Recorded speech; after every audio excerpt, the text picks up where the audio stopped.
We're only weeks away from the highly anticipated WrestleMania 39, and if history is anything to go by, we're in for a treat. Not only is WrestleMania the biggest night in the industry, it's the platform where the past year's worth of feuds finally reach their conclusion. For almost 40 years now, WrestleMania has been packed full of incredible matches, historic moments, and deafening pops. But for all its memorable moments, WrestleMania has certainly missed the mark a few times. So whether they were tasteless, confusing, or downright boring, we're going to be looking at the top 10 worst matches in WrestleMania history. Some of them are pretty famous for their subpar presentation, some are hidden gems we've pulled from the archives of bad WWE moments. Starting with Number 10, The Undertaker vs. The Big Boss Man, WrestleMania 15. 1999 was peak Attitude Era, so it's surprising to see that year's Mania, WrestleMania 15, was just so bad. Aside from Austin vs. The Rock in the main event, nearly every match was a complete dud, but none more so than the Big Boss Man vs. The Undertaker in a Hell in a Cell match. At the time, Undertaker's Ministry of Darkness were feuding with Vince McMahon's corporation, and the only member of the corporation that didn't have a match was the Big Boss Man. So, for some reason, despite having zero build, WWE stuck the two together in a cell because they had to make it seem interesting somehow. Not only was the match boring and tame, especially by Hell in the Cell standards, but the ending was so bizarre, it left the entire audience and millions of people watching at home scratching their heads. After the match, The Undertaker hanged the Big Boss Man with a noose from the roof of the cell, and just as the Big Boss Man's spasming body went limp, the commentary team began recapping the previous night's WrestleMania party as though we hadn't just witnessed a literal murder on our TV screens. Number 9, The Great Khali vs. Kane, WrestleMania 23. If you look up the term failing upward in the dictionary, you'll find a picture of the Great Khali. He's been a terrible wrestler from day one. Slow, clunky, he doesn't sell anything, and has a constant look of boredom on his face. Yet he had a solid 8-year career with the WWE, even winning the World Heavyweight Championship and being inducted into the Hall of Fame in 2021. But ask anyone to name a good match of his, and they'll stare at you blankly. Khali's only selling point is that he's 7 feet tall, and even the best guys in the business couldn't carry him to a good match. This was proven at WrestleMania 23 when he took on Kane. The match was boring as hell, and in true tone-deaf WWE style, they tried to recreate the iconic moment of Hogan slamming Andre the Giant, only with Kane slamming Khali. It didn't work, it came off as forced, and to make matters worse, Khali then got right back up, chokeslammed Kane, and got the victory. Just terrible all around. Number 8, Molly Holly vs. Victoria, WrestleMania 20.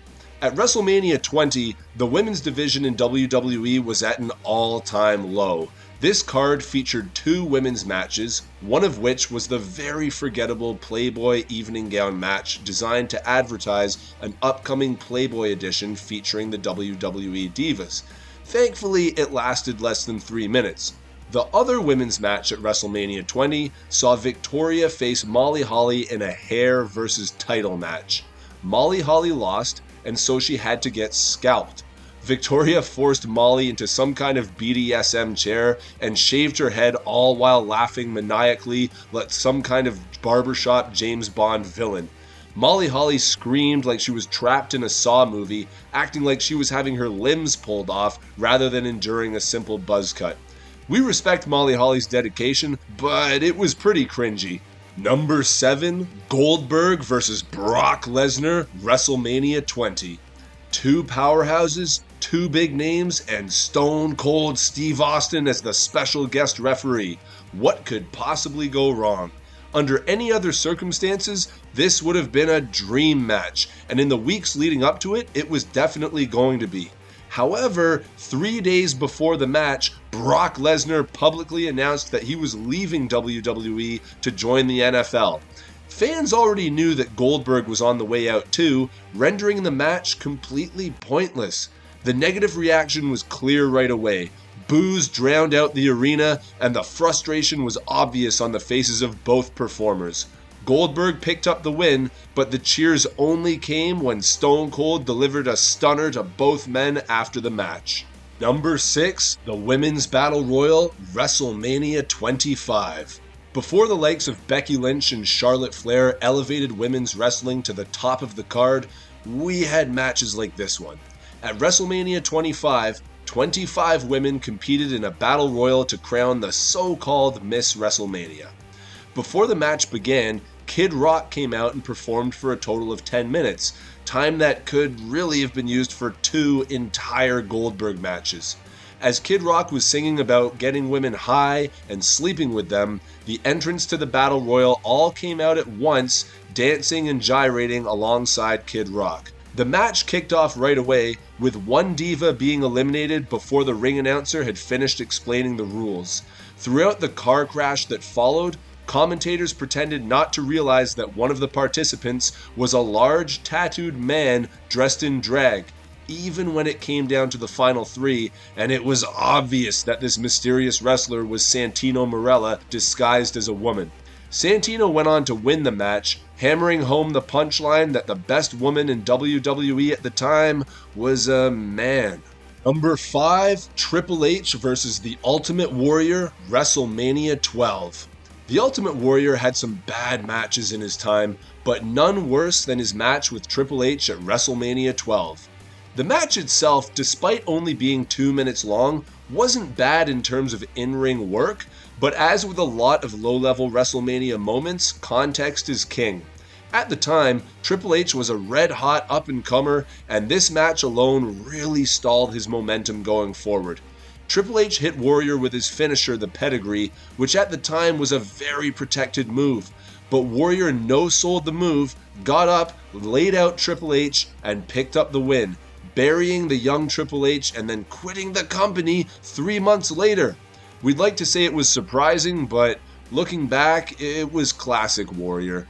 Number 4, Butterbean versus Bart Gunn, WrestleMania 15.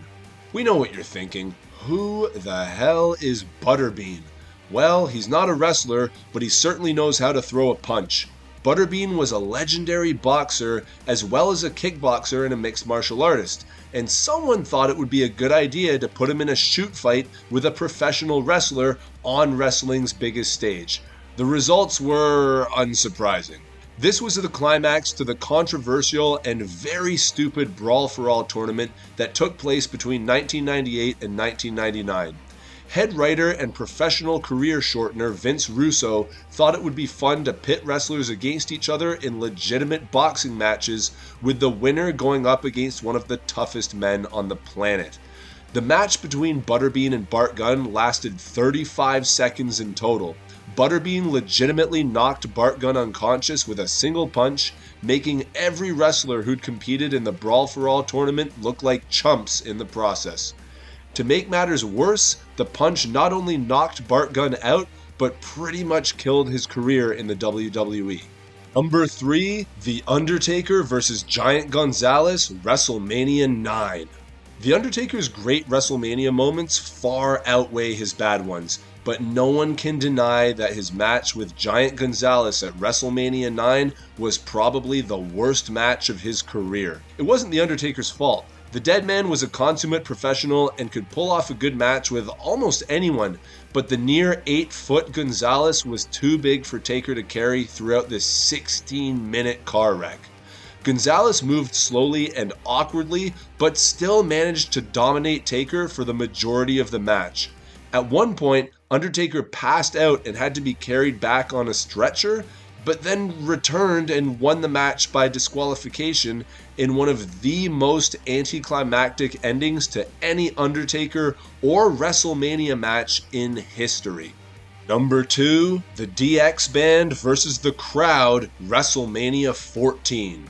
Okay, so we're cheating with this one, but this piece of WrestleMania history is so bad that it was actually cut from the WWE Network. At WrestleMania 14 in 1998, WWE had the bright idea of getting Chris Warren, the singer from the band that made the iconic D-Generation X theme song, to sing America the Beautiful. Nu metal was the hottest thing at the time, so Chris Warren put an alternative spin on the classic anthem, throwing in plenty of heavy riffs and bad screaming for good measure. What followed were boos so deafening that you could barely hear the music. It culminated with Warren screaming "America" over and over again in one of the most transparent attempts to get a crowd on someone's side in wrestling history. Even during the Attitude Era, the fans proved that you don't mess with tradition. Number 1, Michael Cole vs. Jerry Lawler, WrestleMania 27. Wrestling fans rarely see eye to eye on anything, but if there's one thing we can all agree on, it's that Michael Cole versus Jerry Lawler was the worst WrestleMania match of all time. The historically bad match took place at WrestleMania 27, which might have actually been one of the worst Manias ever, so much so that even appearances from The Rock and Stone Cold couldn't save this mess. This was one of the most forgettable periods in WWE history, but we'll never forget this match for all the wrong reasons. The match took place during Michael Cole's bizarre heel phase. For months, he'd been an insufferable idiot on commentary, more so than usual, until Jerry Lawler got sick and tired of his crap and challenged him to a match. The result was 24 minutes of pure torture, complete with bad wrestling, dead crowds, and Michael Cole dressed in an orange singlet. If Jerry Lawler had just squashed Cole in seconds, the angle might have worked, but the match seemed to drag on and on forever. And to add salt to the wound, Michael Cole came out victorious. That concludes our list of the 10 worst WrestleMania matches of all time. Did we miss any? What were your least favorite WrestleMania moments in history? Let us know in the comments below.